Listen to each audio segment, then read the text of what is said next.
ba-da-ba-dum. Bum-ba-da-ba-da-ba-dum. Ba-ba-dum, ba-ba-dum, ba-ba-da-bum. Hello, everybody. Welcome to another Monday mini medicine card readings. I am Patrick, your friendly neighborhood shaman. I'm digging for my cards. And actually, before we totally get started here,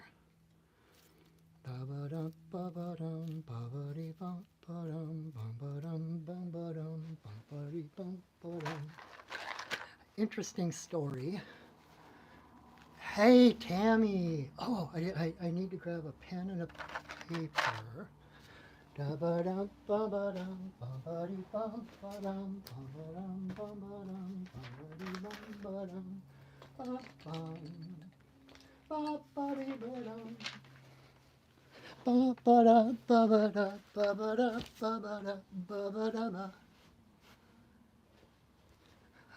I would be happy to give you a card, Tammy.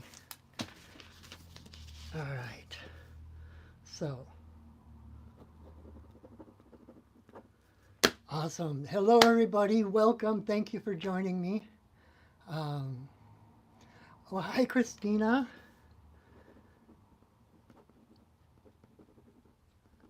Welcome, and thank you for joining me. I am Patrick, your friendly neighborhood shaman. Oh, and Anna.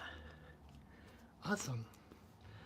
So, I am Patrick, your friendly neighborhood shaman, and if you are new here, the way this works is the first 5 people to say yes in the comments get a 1-card reading from the medicine card deck. It's a beautiful deck with the totem animals. But if you are not one of those first 5, or you are watching this on the replay, that is okay. You can still participate. All you need to do is choose a number between 1 and 5 and pay attention to that card, and the beautiful way that the way it works, that Spirit will interweave whatever it is you need to say, you need to hear, will be covered in that reading. So, and funny story, last week I have one of those dear person behind me sweatshirts. I'm not sure where it is at the moment. Oh. I was down at the river doing my pipe ceremony, and I was wearing my sweatshirt.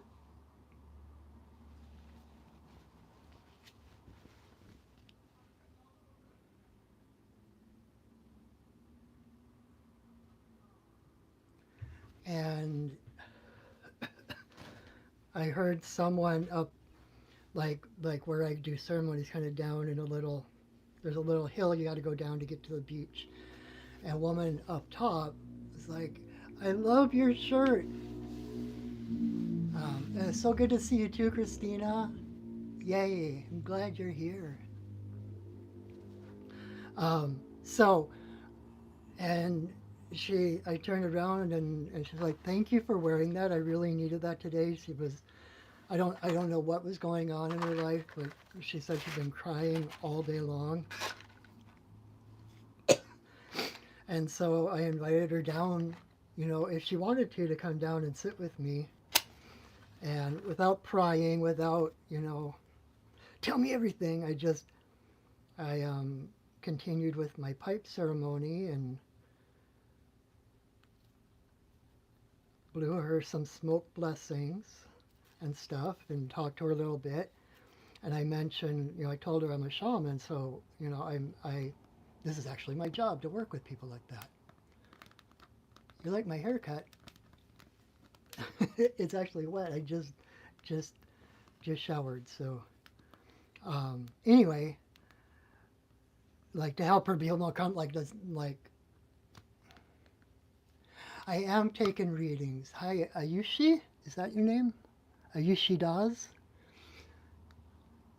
The way this works, I do one card readings for the first 5 people to say yes. And since you are asking, you are on the.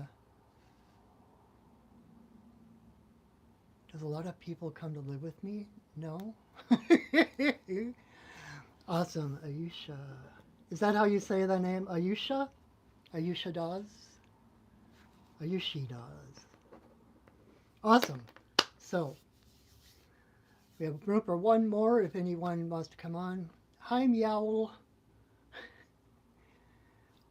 Awesome, awesome. Okay, so the woman came down, sat with me as I did pipe ceremony. Didn't go into what was bothering her or whatever. And but I mentioned that I was a shaman, that I do ceremonies, I do readings, and I do healings and stuff. But unfortunately, I hadn't brought my cards with me. I don't usually bring my cards with me down to the river when I do ceremony. Um, but I was like, if you want to meet me here, I think that was Tuesday. Yeah, and then I said, if you want to come back, meet me Thursday at 6 o'clock in the evening right here. I will bring my cards and do a reading for you. And so I showed up, but she didn't. But which was fine. I sent extra prayers, like whatever she's going through. For the highest good of everyone, especially her, that she gets through it smoothly and comes out stronger. But anyway, so I had my cards down there, but because I usually don't have my cards with me, when I packed up to go,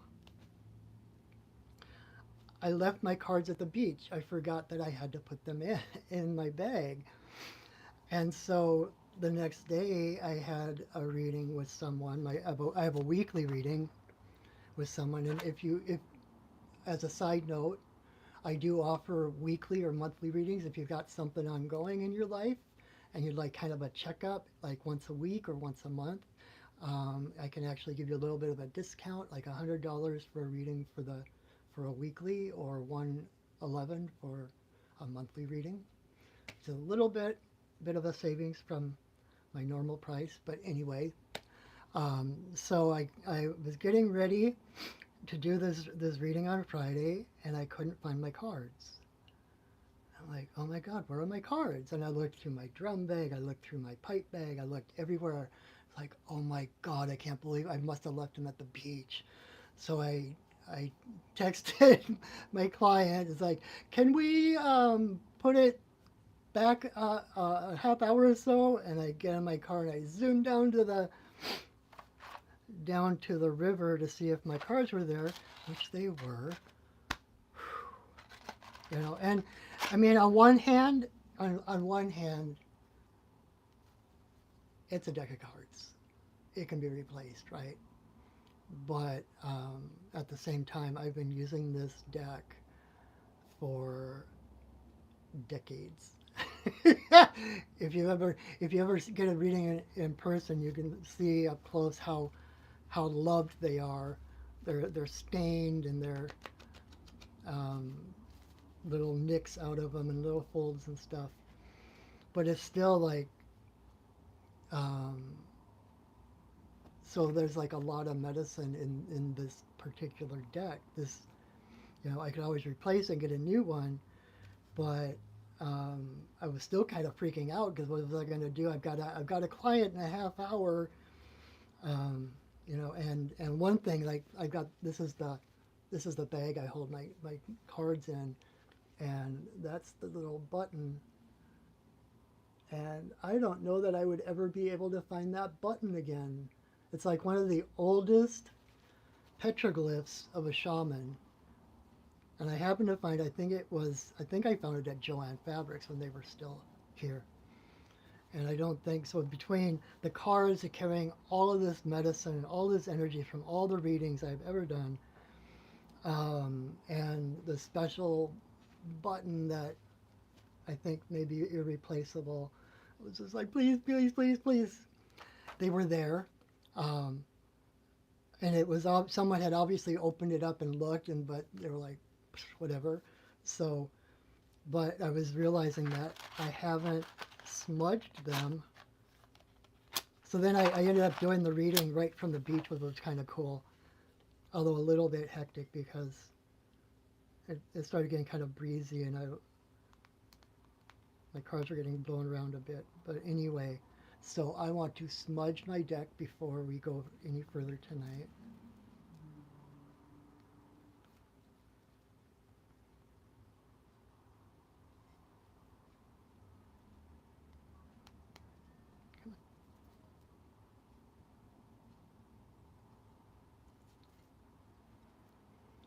All right. Mm.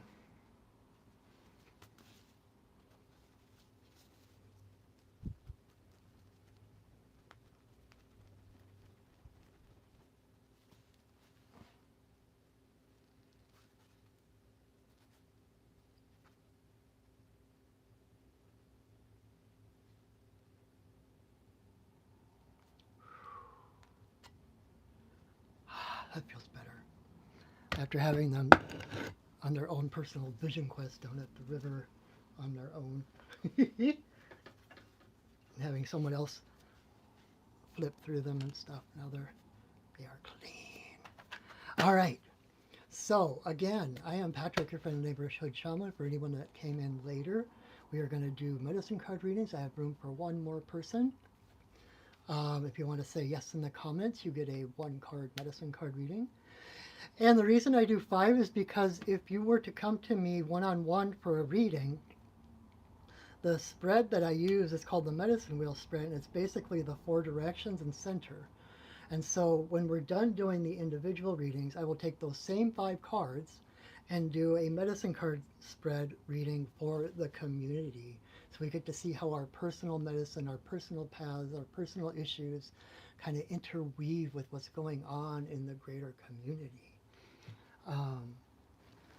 And so only one, if you want one more person, if you want to say yes in the comments, or if it just turns out to be 4, that's fine. And I think last week we had only 3 cards, which was actually really interesting and really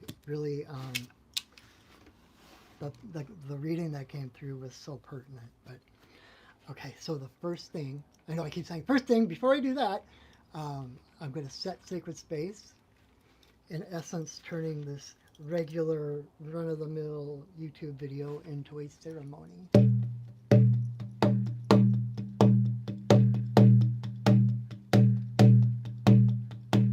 Spirits of the earth, spirits of the air, spirits of the fire, spirits of the water, spirits of the upper world, spirits of the lower world, compassionate spirits of the middle world, the Fae, the spirits of the land, the ancestors of the land. Thank you for your presence. Thank you for holding us in your love and your light. Oh. Awesome. All right, so let's get to it. So if you haven't already, please subscribe to my channel, like my videos, all that good stuff. That helps me out, that helps other people find me. And please share my video if you would. That would be I would take that as a kindness. Kind of. I used to do these on Facebook, and then I moved over to YouTube, try to see if I could extend my voice a little bit. So you can help that by sharing it, like send it to someone who you think might need some guidance, or post it to your social media, whatever. But I really appreciate that. And if you enjoy my videos and you wish to support your friendly neighborhood shaman, I have my PayPal and my Venmo links in the description of this video, and anything you wish to give is met with such gratitude and helps me to keep a roof over my kitty's head and food in her tummy. So let's get on to it. All right, so card number 1 for Tammy.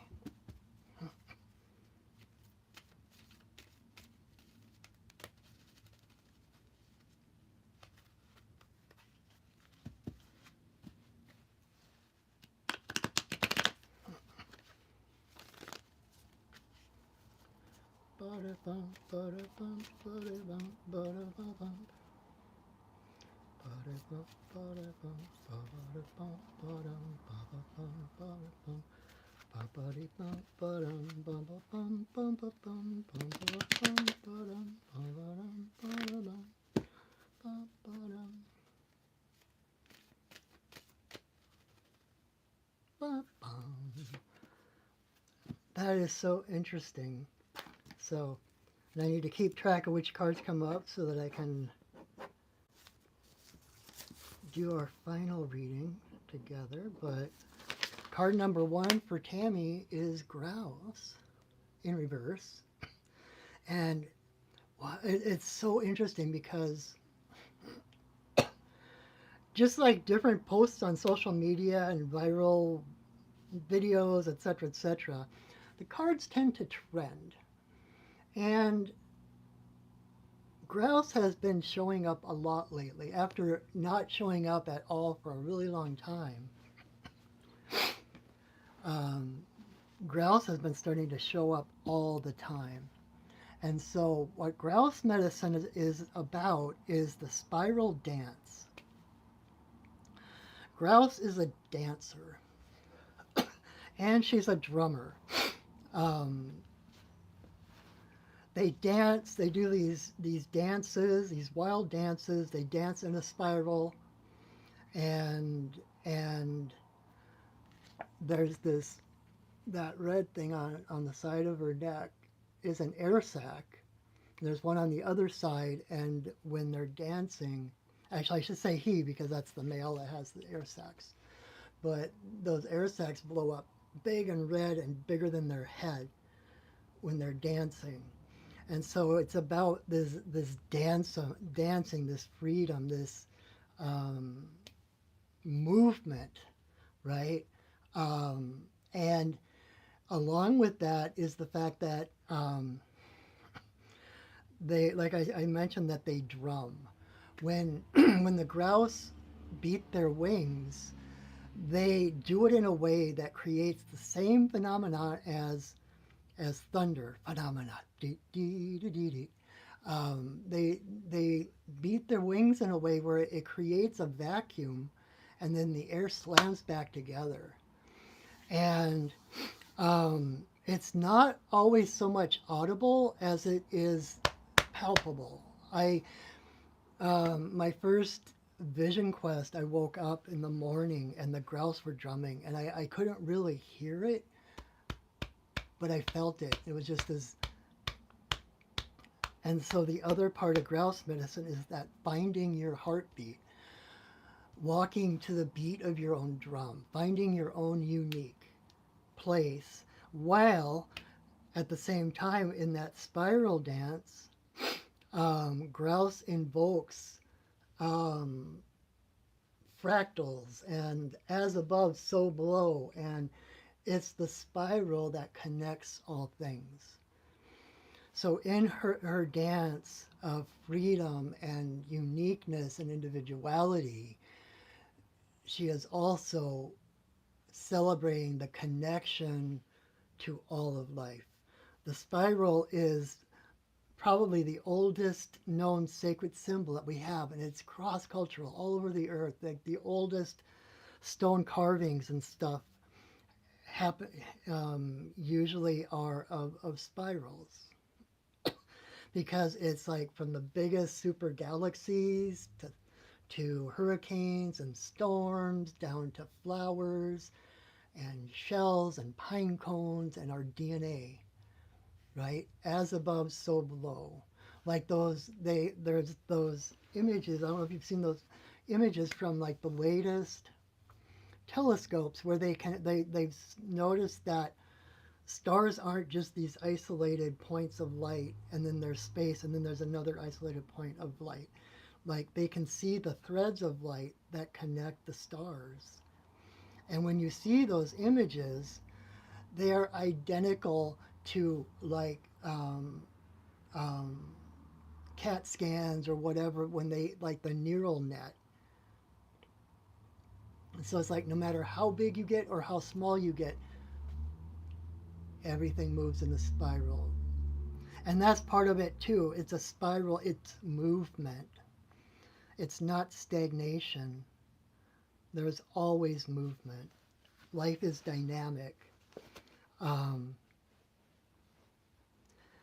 and so that connection isn't like homogenized, like, oh, I'm connected to all things, so I'm the same as everything else. No, it's like you are a particular shade of a certain color on the spectrum of of seen and unseen waves, right? It's like the rainbow spectrum we see is such a small tiny part of everything that there is, like the radio waves and the what do you call it? Like the sub audible, you know, um, you're one unique vibration within that greater spectrum of vibration. And if you weren't there, the entire system would collapse because you are an intimate part of all things. Without you, there would be no universe. And I found myself saying that in a reading the other day to someone else. It's like your purpose, you don't, how did I say it? You don't find your purpose out in the world. You bring purpose to the world. You are the purpose. You are the meaning of life. The dance, when you find that joy, when you find that expression, when you let your true color show, and you start emitting, you start drumming, and that drum beat goes out. You're not responding to the world. You're not collapsing in to protect yourself from all the things coming at you from the world. You actually become like a power station emitting your vibration out into the world. And that makes all the difference. Um, and, you know, if it's kind of, in a way, it's kind of an all or nothing. Like, so if you take the rainbow, it's like every shade and every hue of every color of the scene spectrum is in that rainbow. And you can't have a rainbow without every single one of those, right? Because actually, if you think about it, it's not just one thing. It's like the individual colors, they fade in and out of each other, right? So this is about finding your own unique rhythm, your own unique song, your own unique dance within the greater scheme of things, knowing that um, you are the universe. You are the purpose of the universe. Everything that has happened up to this point has been to let all the things fall into place that needed to fall into place for you to exist.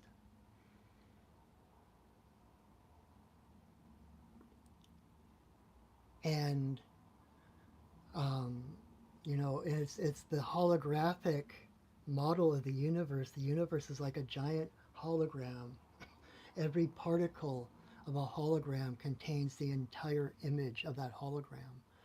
And so you literally have the entire universe within you, right? There's a beautiful saying from Kafka, and I always get it wrong, but it's something about um, being able to know the world without leaving your house, right? Because everything is a part of you. You are a part of everything. and um, not in a way that makes you like small and insignificant at the scale of everything, because you hold that entire scale within you.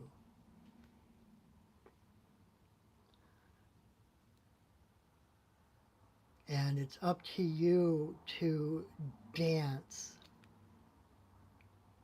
Kind of like the somatic um, patterns when you take like sand and you put them on a speaker and you hit certain notes and the sand dances in certain patterns, and you change the note and it all shifts and changes, and there's other patterns coming up. It's like that's finding your own somatic pattern in the background of the universe that supports and enlivens the universe. It's like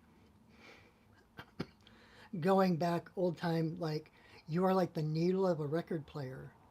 Everything is already there on the record, but you're the focal point where it expresses the universe. So be that focal point. Know that whatever comes through you is right, um, and that you are. What do I want to say here?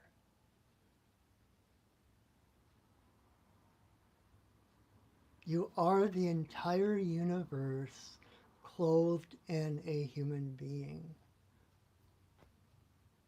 And how you express, it's like you're a unique point of expression of all of that. No one, like Mr. Rogers like said, no one will ever be like you. No one has ever been like you. You are unique. And so you are to be celebrated.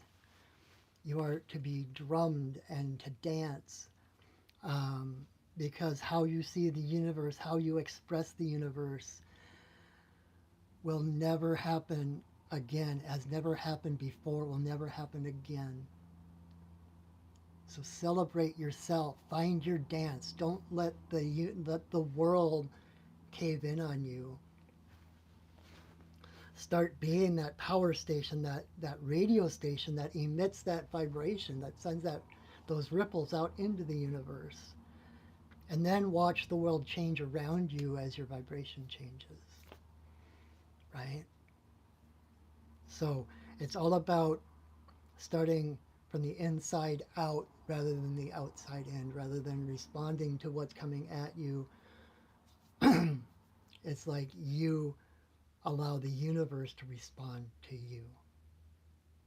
So, I was going to say something else. Apparently, I didn't need to because now I don't remember what it was.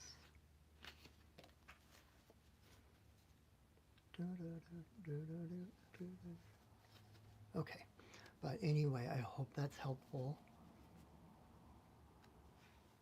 Be yourself, everyone else is taken, right? All right, so card number 2 for Christina.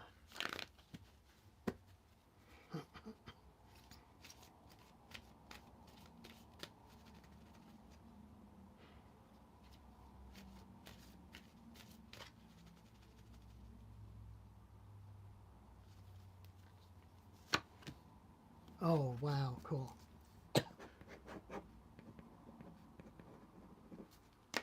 All right.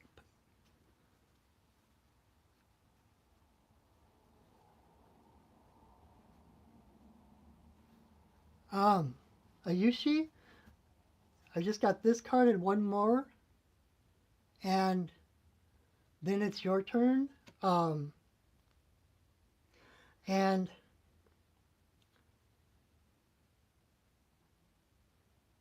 I usually, if you want to say your question at that point, we can do it that way.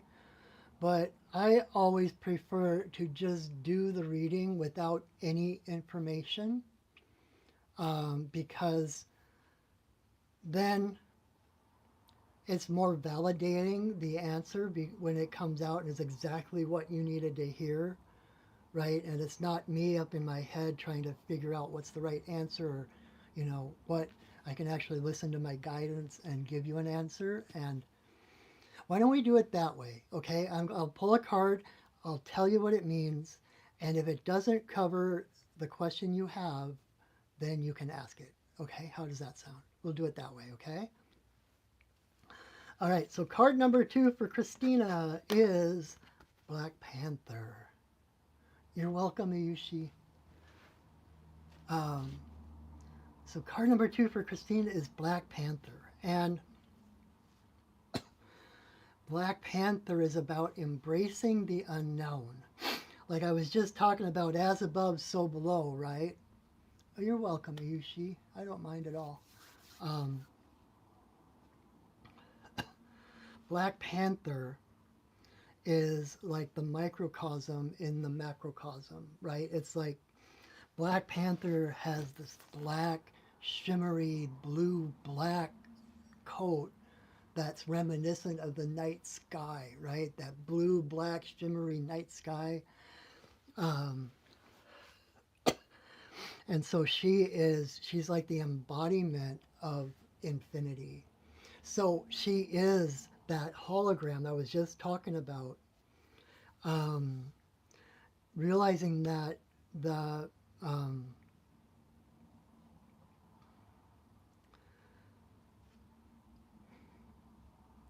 it's like we always want to know what's going to happen, what's next, where do I need to go, you know, what's it going to look like when um,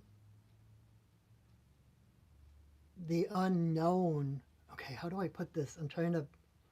Um, Give me a second.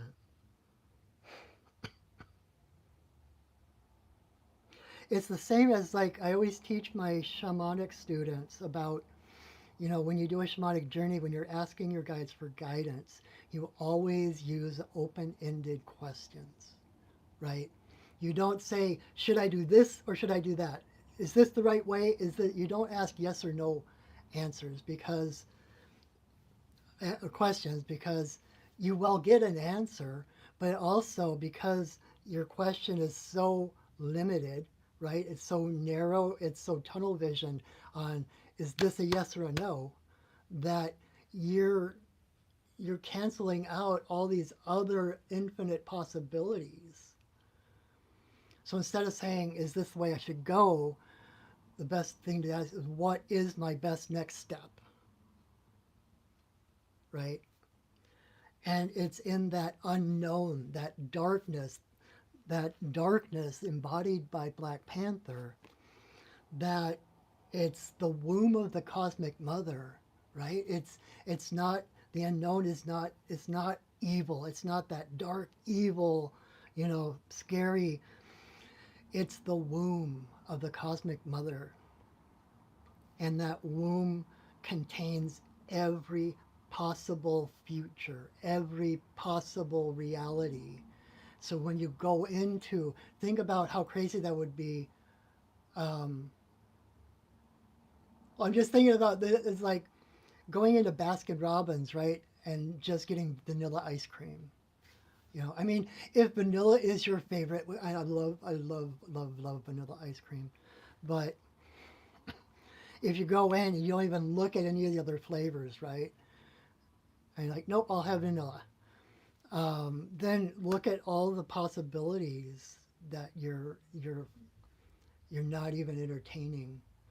Um, and the universe is so vast, and the universe contains all the answers and all the connections, right?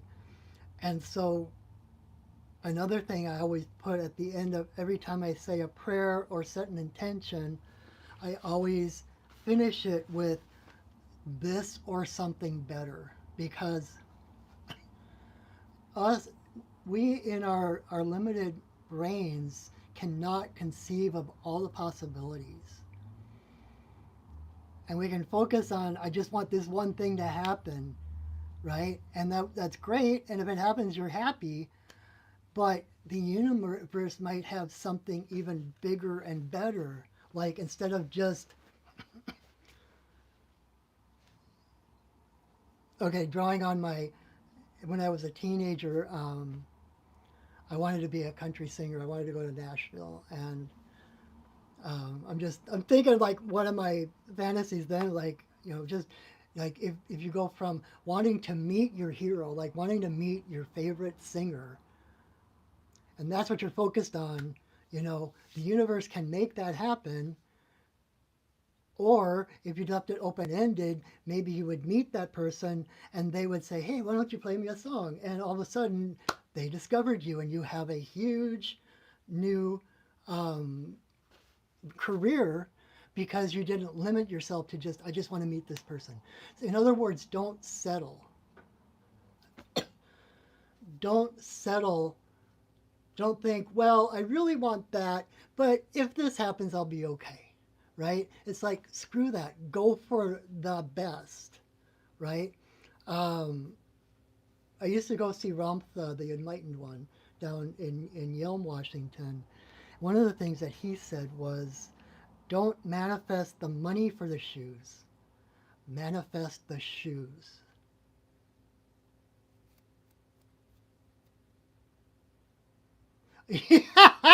You get the same flavor whenever you go there, but you know that the flavor is there, you know the others exist, and you know what you like, right? That's different from ignoring all the other ones. Where else are you going to go and get a peanut butter and chocolate ice cream, right? You know that's your source to get that, right?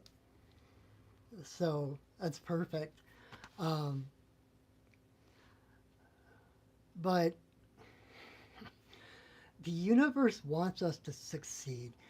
And all the passions, all the desires you have, all those wants and dreams don't happen just by accident. Those are things instilled in you by the universe. Those are your compass points. And if you feel that desire, if you feel that passion, that is proof that the fulfillment of that desire or passion exists. That somewhere in the quantum universe, on some timeline, you have already achieved that or gained that or whatever, became that, because otherwise you would have no reference point of what it would feel like. You wouldn't be aware of the loss of something or of something's missing if you didn't know how it felt to have it. So don't settle for well, if I get three-quarters of the way there, I'm good. Like, screw that. No, you deserve everything. If you can desire it, if you want it, if you have passion about it, that is proof that it is yours already. So don't settle, right? And sometimes on the way to those big desires and passions, etc., we are given like kind of lesser prizes, right? And we can either decide, okay, I'll settle for that, or we can say, okay, here's what I like about this, and here's what I don't like. So my next manifestation on the way to the big one is gonna be, it's like it giving you a chance to kind of course correct and say, oh, and that final decision, I want this without this part, right? So that you can kind of tweak it and refine it as you go, right? So don't settle. Stay open to all possibilities. Knowing, see, and here's the other thing, the universe is on your side. The cards are stacked in your favor. The universe wants you to succeed. There is no battle between good and evil. There is no one. Okay, that was really important for you to hear because I wouldn't let me say anything else.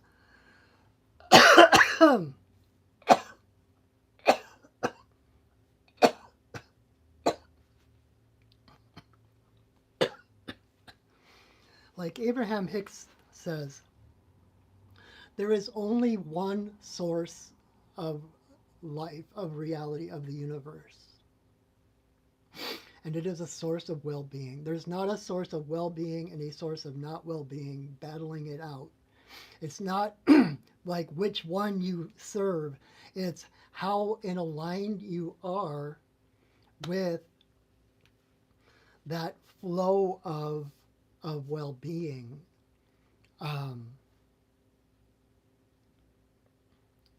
and so a lot of times we get into this idea like, oh, there's people sending things at me, or there's spirits trying to make me fail, or whatever. And um, I'm not saying that there aren't, but what I'm saying is that you are so much more powerful than anything coming at you.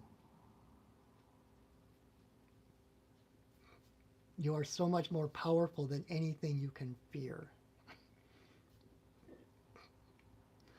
And that, this takes courage. This is like a sense of adventure. Setting out on the adventure, you're looking for the Holy Grail, or you're looking for High Brazil, or whatever, and you don't know what's going to happen in between. You just know that you're going to get there. And everything else is adventure. So everything else is met moment to moment to moment. Knowing that in every moment, everything that happens, you have the keys to get through it, to grow from it, to change it, to heal it, or whatever is needed in that moment.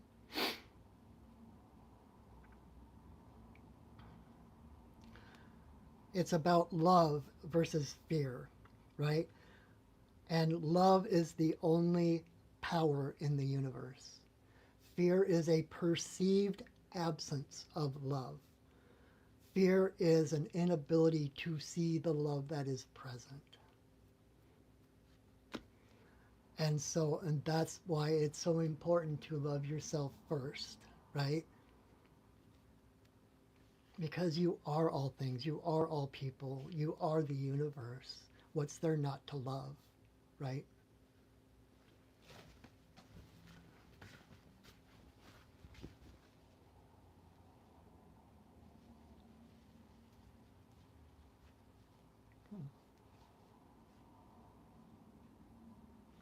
You are perfect the way you are.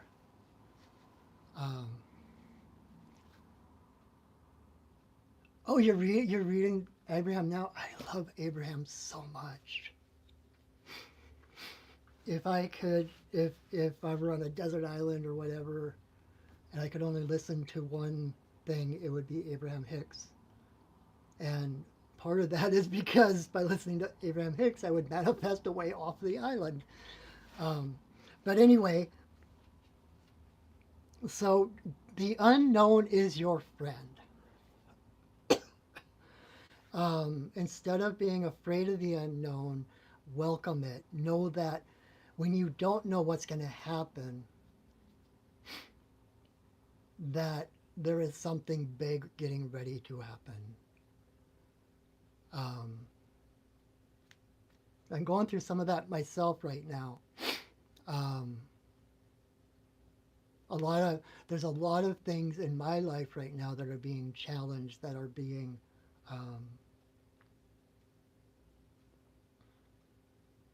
really forcing me to kind of step up and to walk my talk, to become to follow these things that I'm telling everybody else to follow, right? To be in my integrity, and it's scary because you don't know, and so there's this sense of not feeling safe, or well, what if this, what if that, right? And we default to worst case scenario, but what if the best thing that could happen happens? What if everything that you're worrying about turns out to be nothing but hot air? What if everything works out? Right? Like Abraham Hicks, it's like one of my favorite affirmations I say all the time. Everything is always working out for me. Right? And my favorite from Louise L. Hay, only good can come of this. So that no matter what's happening, No matter if it's scary or it seems bad at first or whatever, it's like you realize that everything is a part of the path. You are already whole, you are already divine. And the little snags and the little um, trips, like little places where you trip on the sidewalk or whatever, are places that help to wake you up to who you actually are. So don't settle for anything less than what you desire, what you love, who you really, really are. Okay? All right. Card number 3 for Anna. I've got room for one more person if anybody wants. Otherwise, we will just do 4 cards tonight, which is fine.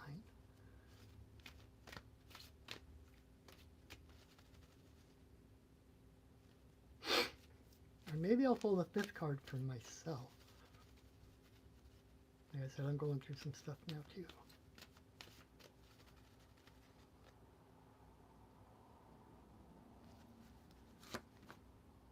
All right, Anna. Card number 3. We have Turtle in reverse. Um,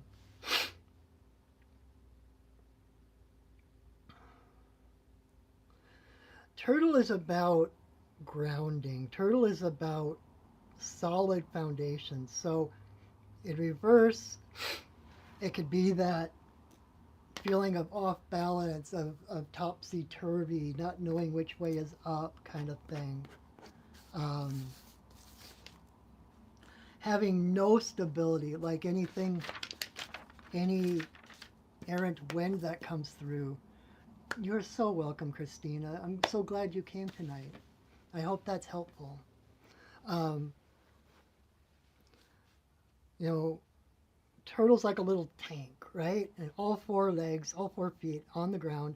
And even if she pulls her legs in, she's still on solid ground, right?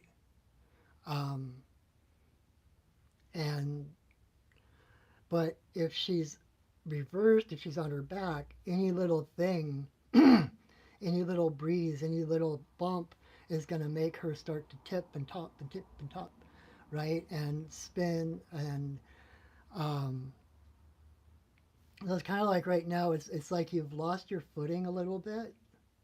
Um,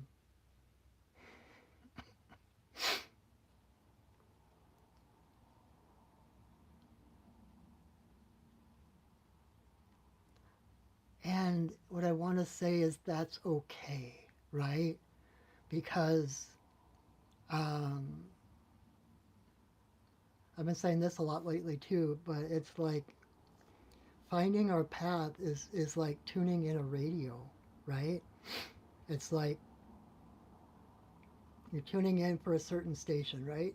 So you turn to that station, you always turn it a little bit past it, and then you turn it back to the station a little bit past it, and then a little bit past it again, like each time in smaller increments until you're focused in on that station, right?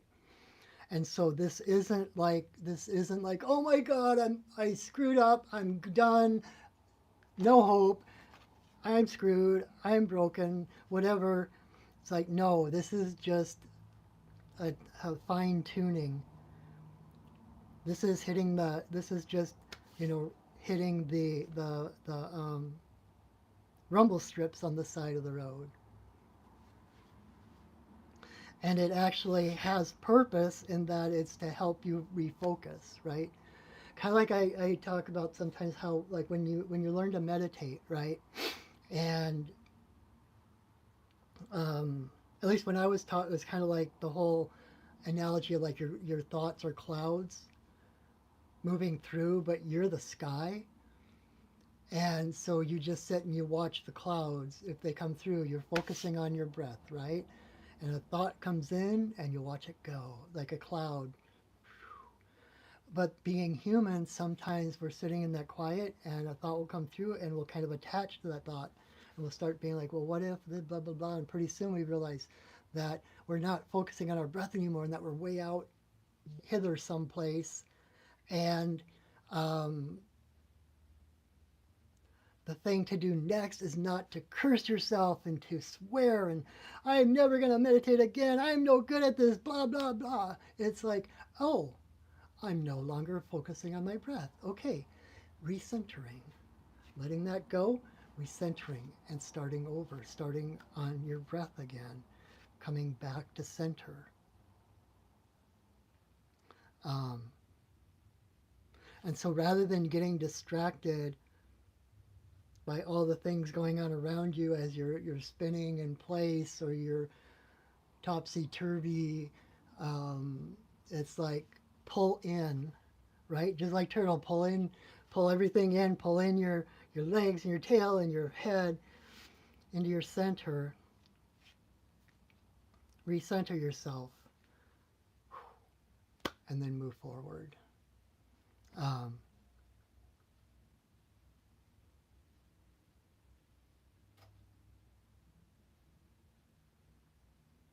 and the other thing that whenever reverse turtle comes up, I, I, it always reminds me of this video I saw of a turtle that had kind of capsized in the water and was struggling to try to right itself. And all of a sudden, out of nowhere, all these other turtles just came out of nowhere underneath the water and just kind of came up underneath that turtle and tipped him back over. So even though it might feel like the universe is against you, even though it might feel like you're all alone and isolated, you are being supported as well right now. Um, Rather than struggling, it's about surrendering. Again, like I said earlier, you're already whole. You're already divine. You're perfect. And it's like thinking that you're not is like following one of those cloud thoughts out somewhere else and then having to, oh, that's right, I'm perfect, I'm whole. And remembering your wholeness because the topsy turvy is just part of the illusion. It's a forgetting who we are. So, so don't berate yourself. Don't do penance. Don't, you know, seek forgiveness or think that you're worthless or that you can't do this right. Um, Rerouting, coming back to center, right? Because everything is always working out for you, right? This would not be happening if there were not a benefit to it, if there were not a lesson to learn, right?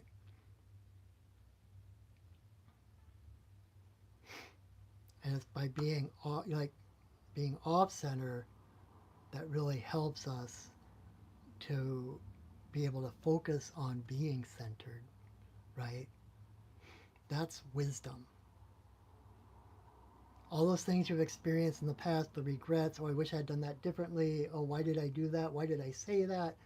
Blah, blah, blah.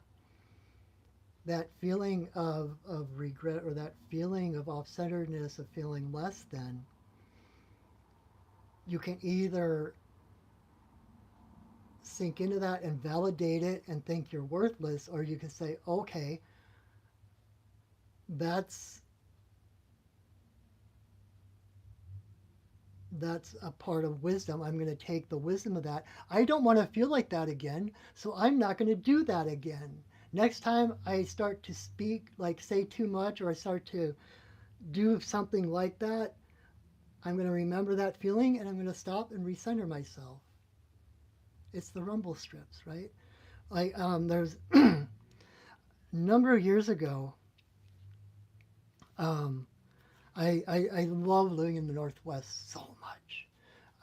The fact that we have the salmon here spawning every year, I love the salmon. And I was watching the salmon in the river where I go to do ceremony. And I saw the salmon that was kind of on the edge of the river, and there was this log, and so that salmon was a little bit cut off from the main river, and I thought maybe he was stuck, like he couldn't get into the main river, and I felt bad for him. And it's like, I gotta help him, I gotta help him, right? But I'm thinking with my head, I'm not listening to my guidance or my heart. And so picked him up and put him on the other side of that log, and thought, yay, now he can move upriver. And I watched in horror as he started to get pushed with the flow downriver.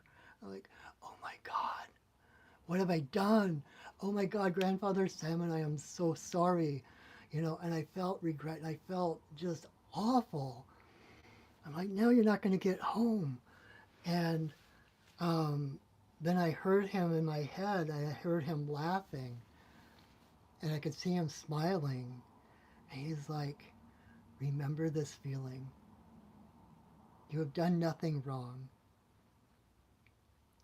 But this feeling is to remind you to listen to your heart. This feeling is to remind you of what you feel like when you just listen to your head, when you think, when you logic your way through. And so gain the wisdom of that feeling so that next time you're in such a situation, you will not do, you will stop rerouting, listen to the heart, and act accordingly, right? And he was like, we all get home anyway. So I still feel it a little bit bad. I still, to this day, still feel a little bit of regret, but I'm working through that. So I hope that is okay. I hope that makes sense. I hope that is helpful. Just keep on keeping on.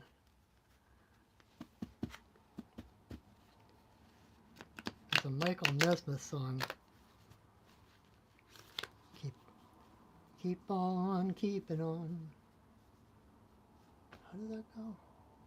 You're doing just fine, so keep on keeping on. Ba ba ba ba ba ba da ba ba ba bum. Da da ba ba da ba da ba bum.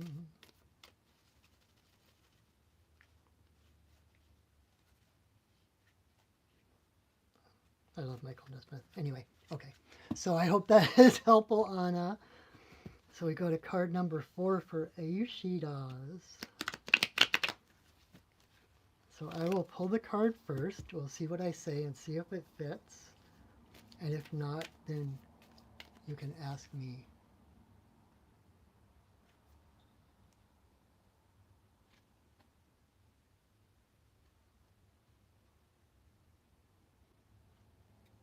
I'm not sure what you're asking for. Recusant. For Rakesh unblock to Rekha 6 days block. I don't know what you're asking. I don't know what that is. But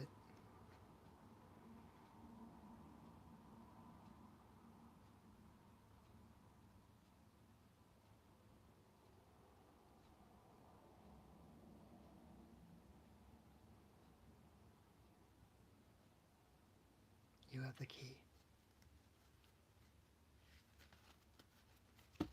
All right. Ayushi.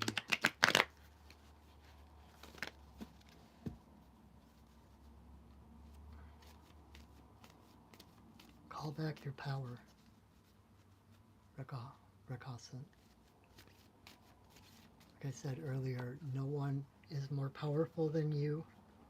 No one and nothing in the universe is more powerful than you. No one can own you. Nothing can block you. You are whole.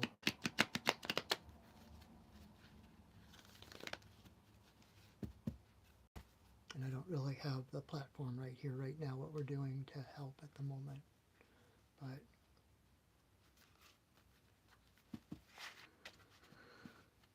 I send you what healing I can. find the answers that you need, the people that you need to help. Okay.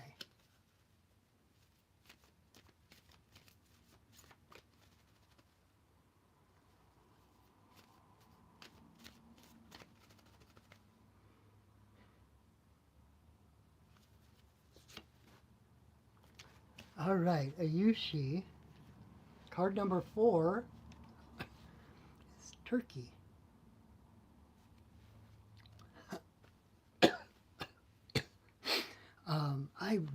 I love turkey medicine. Um, Turkey is known as the giveaway bird. Um, just like the stories of the first Thanksgiving, whether they're true or not, um, excuse me, it it was traditional for the native people to give turkeys to other people because it's like they're a sign of abundance. One bird can feed so many people, right? And so she was seen as kind of an embodiment of Mother Earth and giving up her bounty. And so, realizing that, um, you know, the better she feeds, the more healthy she is, the bigger she is, etc., the more people turkey can help. And so, in realizing that and realizing their connection to her, the native people would take care of her. They would make sure that turkey had enough safe places to roost, um, enough food to eat, like good nutritious food to make her more healthy and stronger and bigger. Because when it became her time, then she would give that back to the people. So it's this reciprocity, right? Um,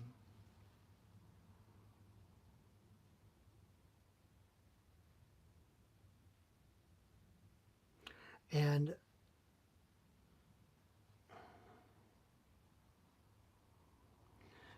what it means, it's like, it's not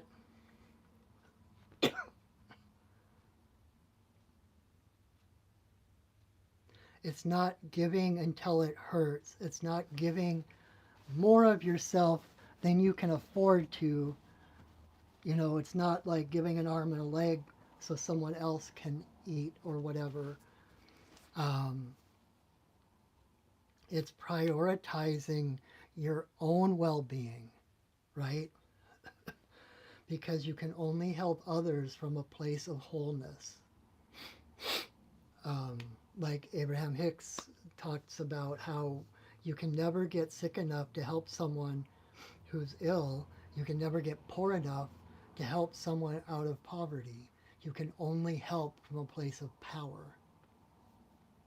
And when someone's drowning, you don't dive in and try to rescue them that way. You extend something to them. You stand on solid ground and you reach out for them to pull them up to solid ground, right? If you were to jump in with them, chances are they would pull you down with them and you would both drown. And so this is about basically that whole airplane, use the air mask first before helping your neighbor, because if you don't, you're going to pass out and they won't get air either, right? Um,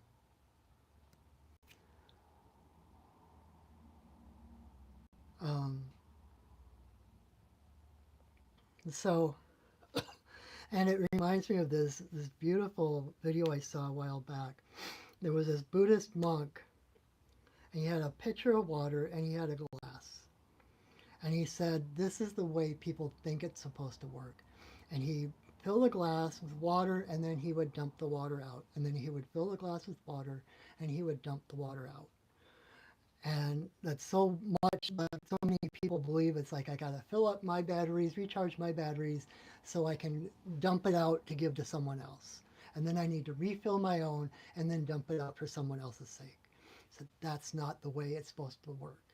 He took the glass, he started filling it with the water, and he just kept pouring and pouring and pouring until the glass was overflowing with water, right?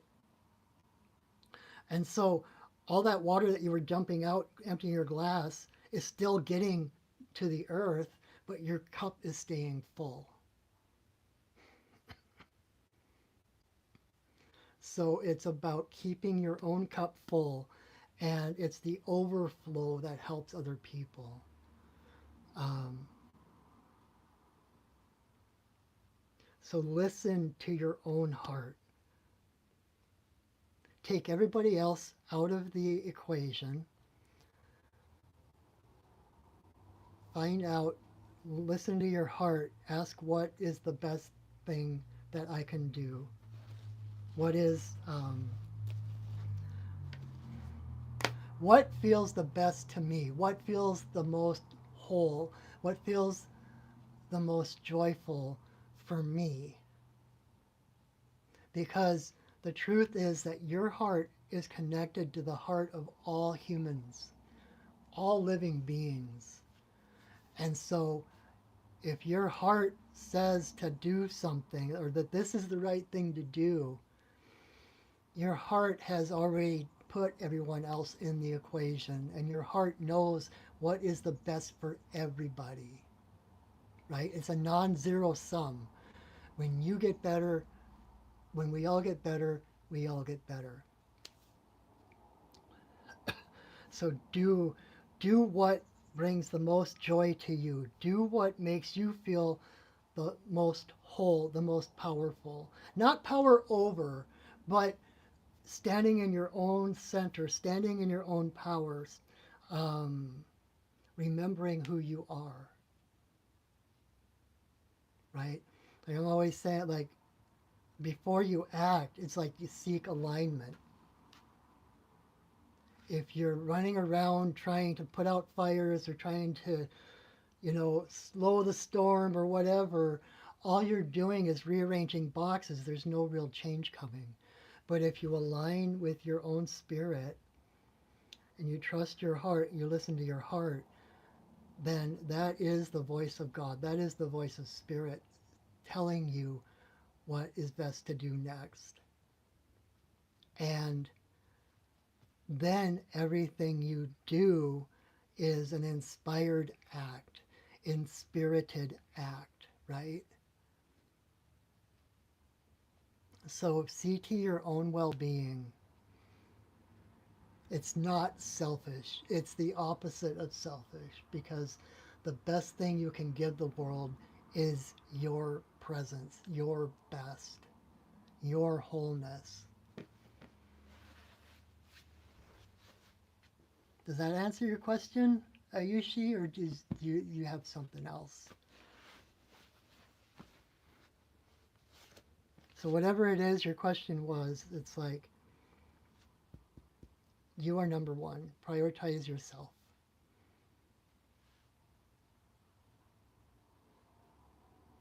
And then, because whatever is for your best.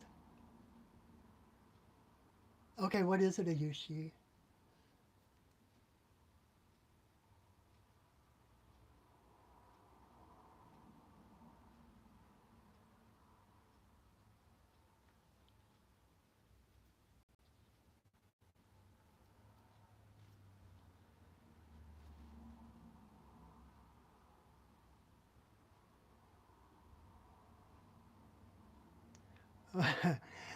Okay, you have an exam on the 3rd of May.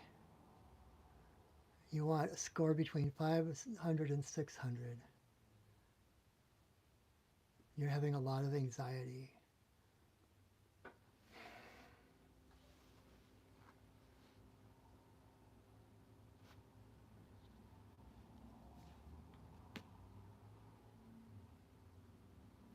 I know all about anxiety. Um,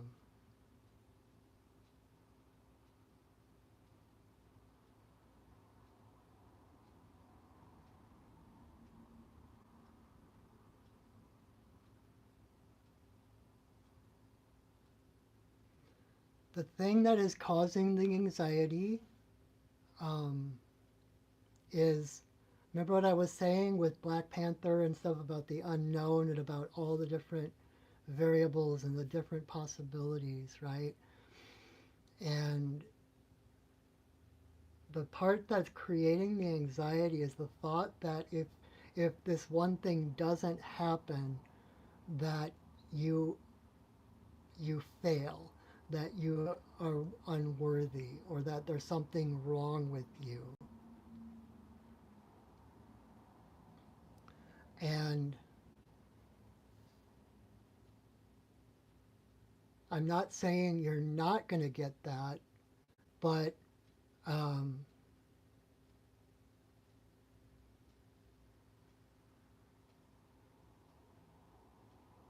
rather than seeing the exam as a test to see how good you are, um,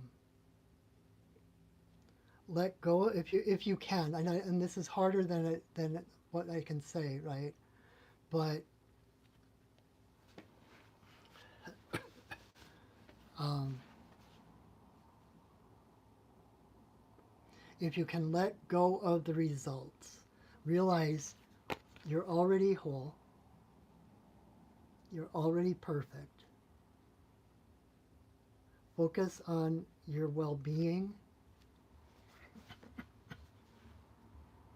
and let the chips fall where they may. It's kind of like have faith in yourself. Um,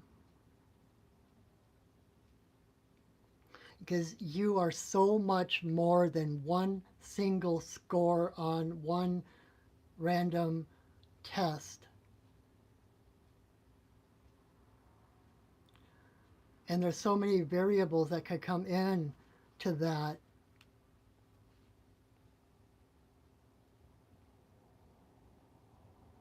Okay, here's what my guides are telling me. Um, your homework um, between now and then, if you can, I would recommend at least twice a day, like in the morning and at night, like when you get up and then before you go to bed, sit and how do I explain this? Connect connect to your future self that's already taken the test. So like um, I don't know how soon you would know the results, but like for example, in your heart, reach out to the future you on like May 4th or May 5th and connect with them and feel feel the relief of that future you once you aced it. Um,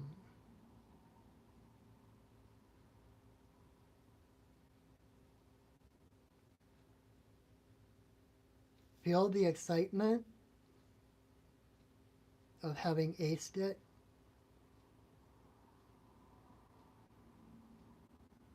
and connect to that future self. That's how you manifest. That's how you are setting an intention to ace this test. You're connecting with your future self in that timeline where it happens, and you are borrowing those feelings of elation and relief and celebration and bringing them back into this moment to help steer you to that future time, to that timeline, right? So I used to do that all the time. I went through a decade of extreme anxiety and panic attacks, like on a day, like half dozen panic attacks at least on a daily basis. Um, and that was one of the things that I taught, like especially if I were going to the doctor or something, and I'd get all anxious, like what if they find something? What if I'm doomed? What if blah blah blah blah blah? But I would connect I would connect to my future self on the other side of that appointment. And it would be like, okay, I feel relief. I feel emboldened. I feel like everything's okay. So I was able to go to that appointment without, there still might be that little buzzing static around, but um, know that that does not define you. And know that no matter what happens, you are going to be okay. Everything is always working out for you, right? Only good can come of this. Whatever happens, even if it's not the result that we want, the result that happens, and I say this from experience, the result that comes from that unwanted result is so much better than what the original result would be if it had come through. So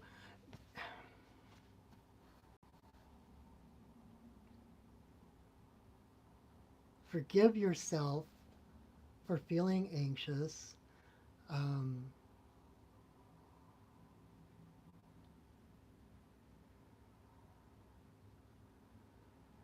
and even sometimes you might give yourself permission. Okay, I'm going to give myself 3 minutes, 5 minutes to feel the anxiety, and then I'm done, right?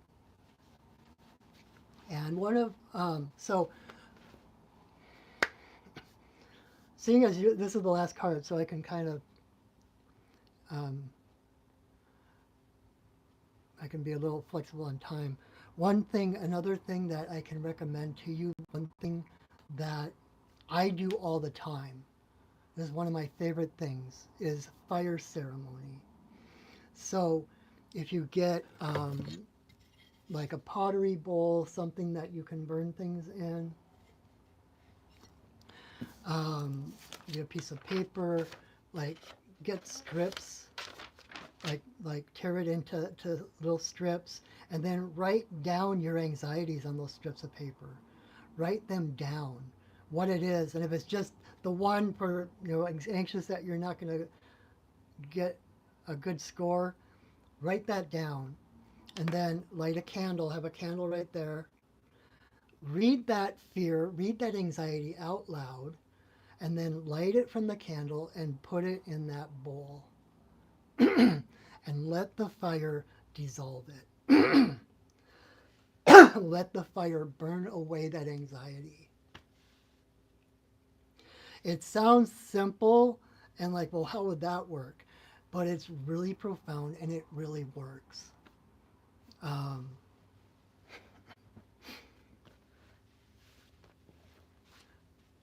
and it's not like a coverall. It's not necessarily going to take away all your anxiety. But even if you could just lessen that background noise of the anxiety, just enough to breathe,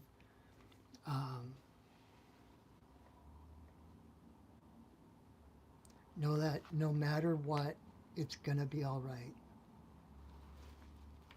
No matter what happens, right?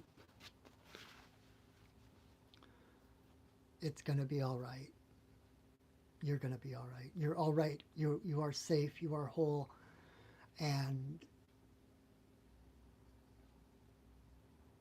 there is always, it's not the end of the world. There is always a pivot. There is always more available than we realize.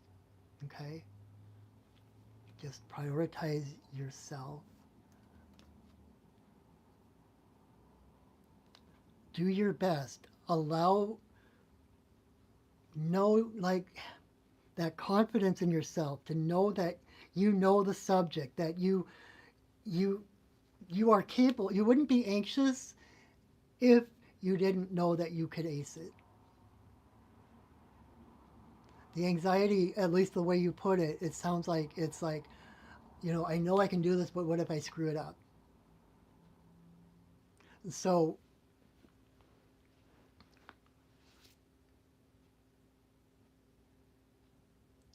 know that you have everything you need to ace this exam.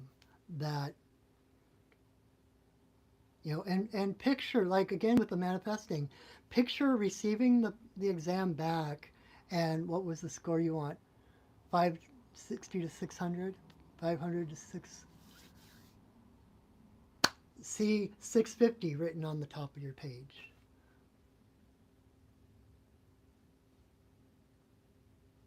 Aim high and know that you are worthy of it. And just picture, like, feel the paper in your hand. Look at the score on the top and see 650. If that's I don't know what the exam is. I don't know if that's even a possibility, but you get my meaning. And just know that there is a timeline where that happens.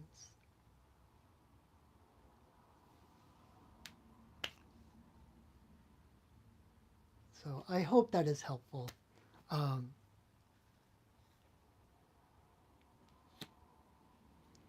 Let the exam, rather than being a test of how good you are, be the natural expression of your greatness.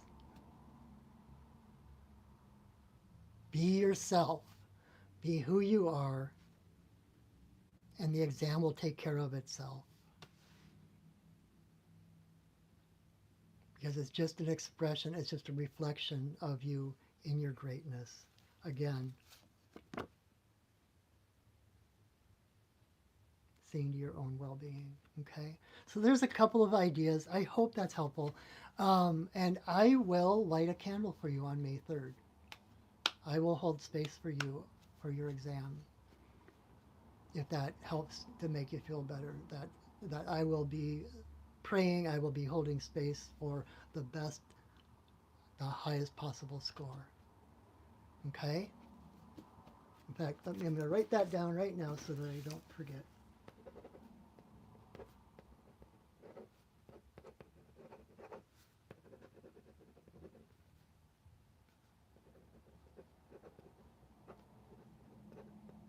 Okay?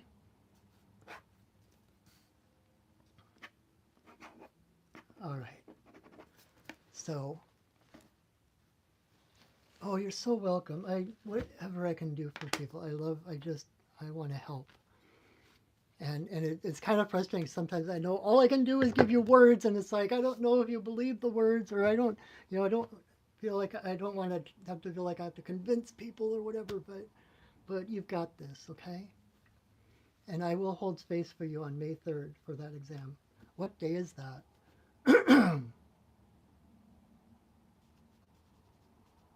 Is that Sunday? I think that's Sunday, or is it Monday? But I hope you come back. I look forward. That's all, here. One more thing I can help you with. That I will be focusing on having you come back, seeing your name pop up, and that you got it. I'm going to picture seeing your comment at the next reading.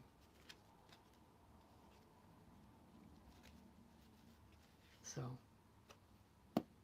you're not alone. Okay? All right. So that and so for everyone else watching, I hope you didn't mind. It kind of tangented it off from the card. It still kind of was the card, but it a little more personal. So I thank you for your patience in listening to that. And, being a community video, that wouldn't have happened if there weren't something in there for everyone else that's watching. So I hope that everyone benefits from that. Right. It's kind of like they say in school, if you have a question, you'll raise your hand and ask, because for everyone that asks a question, there's 3 people sitting there wanting to know the answer, right? There's 3 people who won't ask the question. So if you have a question, ask it, because you're not asking just for yourself. They're actually asking for everybody. All right, so we are going to do a 4-card community reading. There's Turtle. All right. And so, let's see, how does my cheat sheet here? Okay.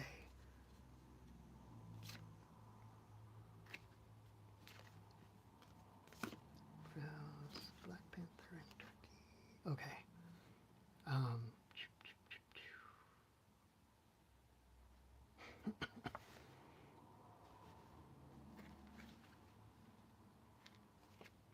all right, this is how we're going to do this. Let me,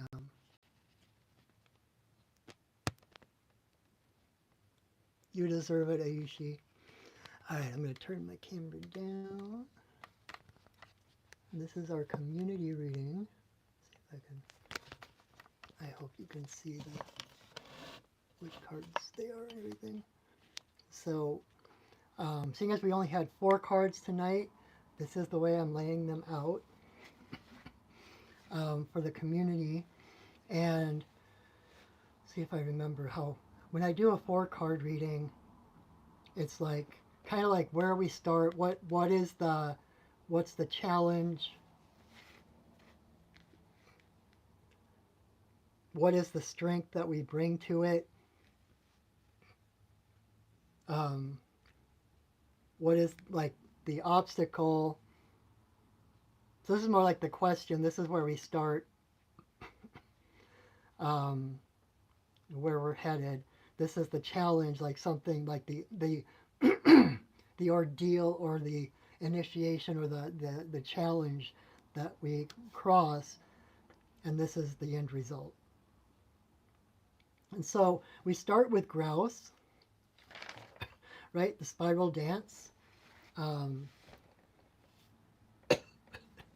And in reverse, like I was talking about grouse being the spiral dance, being embodying that spiral that connects all things, right? That Fibonacci curve. And so in reverse, it could be feeling disconnected. It can be feeling isolated, disconnected, disempowered,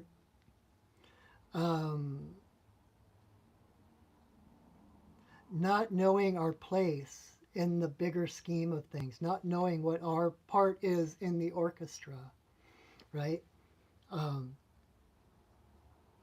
Like I always have these, I used to have those dreams where you're like in school and you can't remember what locker you're at, you is yours, or you can't remember what classroom you're supposed to be in, and there's a test or whatever, and those have morphed into now I have these dreams where I'm part of a play production, but I didn't memorize my lines. I don't know where I'm supposed to come in. I don't know, and so it's like just freaking out because like I don't know my character. I don't know what I'm supposed to say. I don't know what my cues are.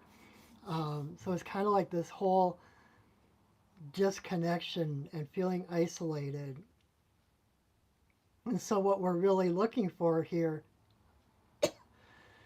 individually and community-wise, is to find out what drives us. What is our drum? What is our drum beat? Right? They, like I said earlier, when grouse beat their wings, they drum. They create this drumming that's actually sub-audio in a way, and it like you feel it in your heart. So it's like the heartbeat, and so it's like we're looking for our heartbeat. That's our quest. Looking for our unique place of our group, of our community within greater communities, or within ourselves individually within the communities.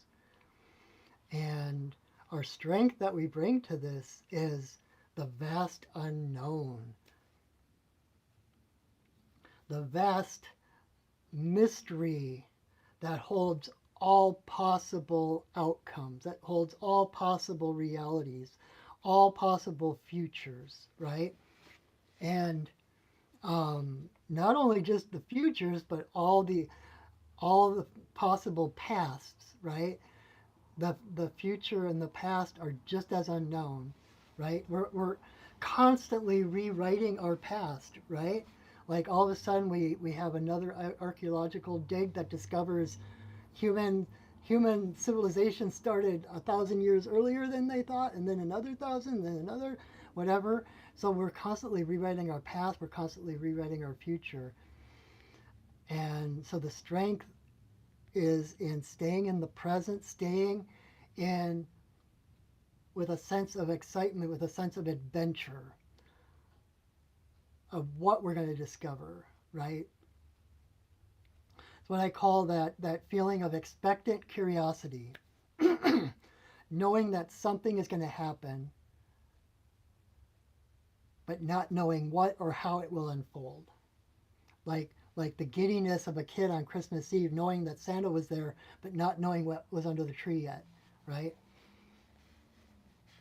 So it's like we're sitting out in this adventure, knowing everything is going to work out. We bring the strength of vastness, of um, like that Natasha Bedingfield song,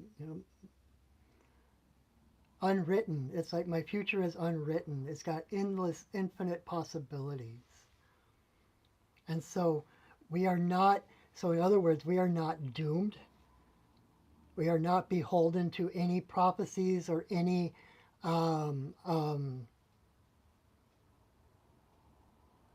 what word am I looking for? Any obvious outcomes. This is holding space for the unknown, for the mystery. Like I used to say, like you need to leave space for the miracles. If you have everything figured out, and you know the text, and you know the script, and you know everything you have to do from A to B, there's no room for miracles. And so this is leaving space for the miracles. This is the leaving space for the unexpected, realizing that there is a bigger picture. No matter how freaked out we might get or where it seems we might be headed, the unknown, the unexpected is so much bigger than what we can fathom, that um, our best possible outcome exists, right? And then the obstacle or challenge that we're meeting, we have turtle in reverse. And so it's like, rather than feeling grounded and like we know exactly, step one, step two, we feel grounded, we know exactly what we're doing. We're like a turtle on its back, where we can't seem to flip ourselves right? All 4 feet are off of the ground. We're probably spinning in circles. We're wobbling back and forth. There's no solid ground. And so this kind of reaches back to the strength where we have to know that feeling of helplessness, that feeling of having to surrender to the higher power, to the divine, to spirit, to your higher self, whatever that is, that you are powerless. There's no, like, you can't write, you're having trouble writing yourself, so you have to surrender. You have to recenter. And like I said with that video, there's a video of this turtle that that kind of capsized. It was on his back in the water, and all of a sudden, out of nowhere, these turtles just showed up and swam up underneath him and flipped him over. And so this is a place, rather than foraging forward and trying to, wobble our way forward, it's about surrendering and trusting the unseen powers around us to direct us, to right us again, and to give us that solid footing that we need. Because where we're headed is this beautiful place of reciprocity where everyone gets exactly what they need because everyone is in their own power. Everyone is getting what they need. Everyone is giving what they need to give. And it's this perfect reciprocal balance where when we all do better, we all do better. Where we are all equals, we are all um, peers. There's no one less or more powerful than you. There is no one less or more well off than you. Um, this is really that namaste, like seeing the divine in every person. The divine in me greets the divine in you, where um, this is the road to Star Trek, right? Where everyone is nurtured to their highest and best expression, to their highest well-being. Think about it. If our world nurtured every single person in the direction of their talents, of their loves, of their passions, how much greater, how much further ahead we would be, say, in our space program, like Star Trek, or we would have all these great minds working together, working in unison, working in harmony to further the entire human race rather than just factions of it and keeping the conflict going, keeping people fighting. It's like all for one and one for all. That is where we're headed. And it's kind of interesting. We started with this bird and we ended with this bird. Both birds that don't really, they do fly, but they're not like migratory birds. They don't fly a lot. They tend to be on the ground, right? And so we're going from this feeling of disconnection to this feeling of being connected to everyone and everything. And where it is safe to be ourselves, right? Here it's like that. I talked about the air sac on the side of his neck, that airbag that blows up bigger than his head when they're dancing, like letting your true colors show.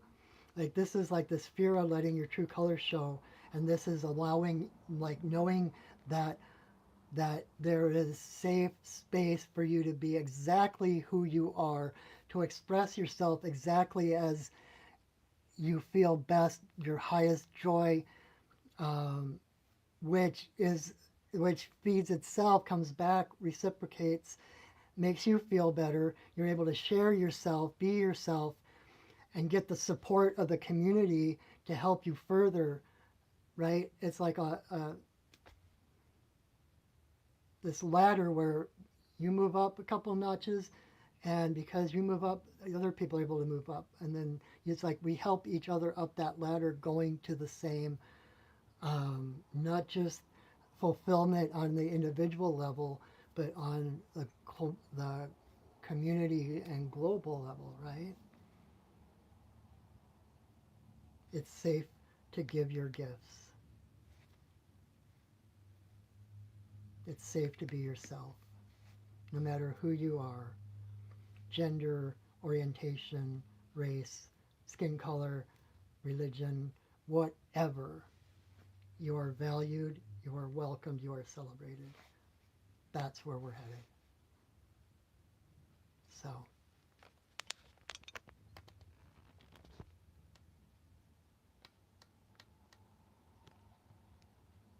So, that is our readings for tonight.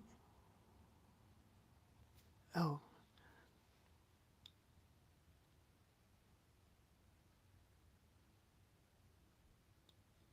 can you tell me how will be the result of new subscriber 12? I don't understand that sentence. I'm sorry.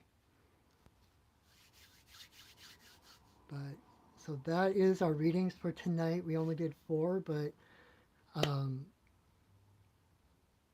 even it's like every time, like I do the community that kind of reading that pulls everything together.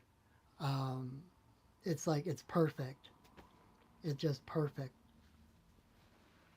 So I hope that was helpful. I hope you enjoyed our time together tonight. Thank you so much for joining me.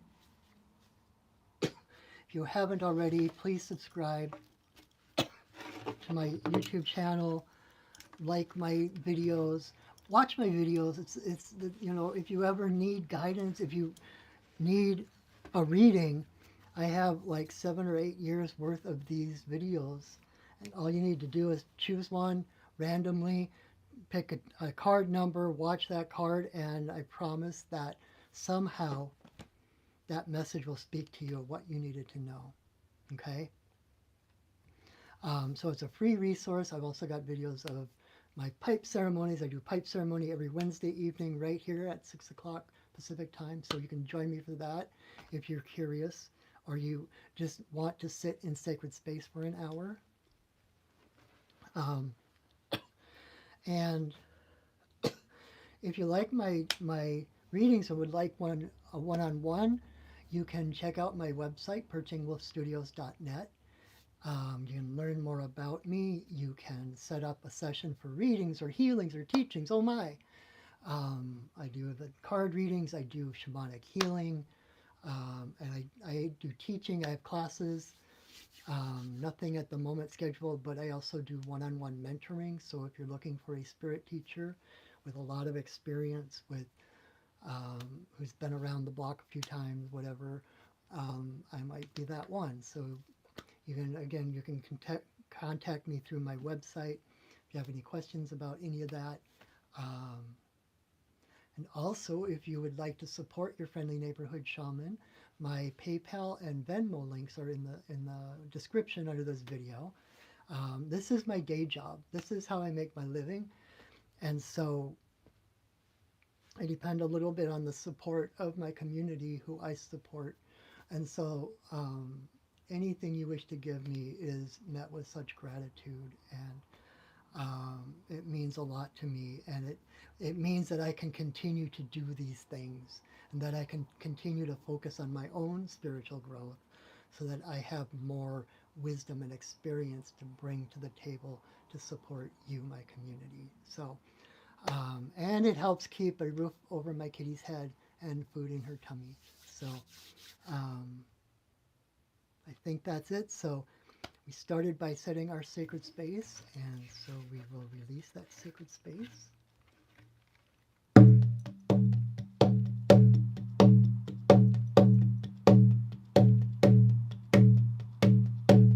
Spirits of the earth, spirits of the air, spirits of the fire, spirits of the water, spirits of the upper world, spirits of the lower world, compassionate spirits of the middle world, the Fae, the spirits of the land, the ancestors of the land. Thank you for your presence. Thank you for holding us in your love and your light. Our work for now is done, but you are always welcome in our circles. Thank you for welcoming us into yours. Wow. All right, my friends. Thank you so much for joining me. Thank you for supporting me by watching these videos, by sharing these videos, by subscribing, by giving me donations, all of that stuff. Thank you so very much. And until I see you again, know that I love you, that I see you, and that I honor you. Have a wonderful week, everyone. Go shining. All right.